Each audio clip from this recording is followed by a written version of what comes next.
और ये रहा हमारा जिम, नेक्सयूज फिटनेस हब।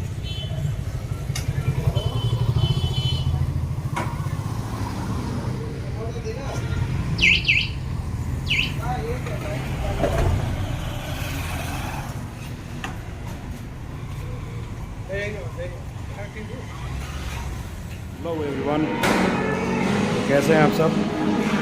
और आज जिम में बहुत दिनों के बाद अपना कम बैक हुआ है, मैक्सिमम 2 मंथ के बाद। तो आप सब कैसे हो, अपना सुनाइए। और ये रहा हम लोग का जिम।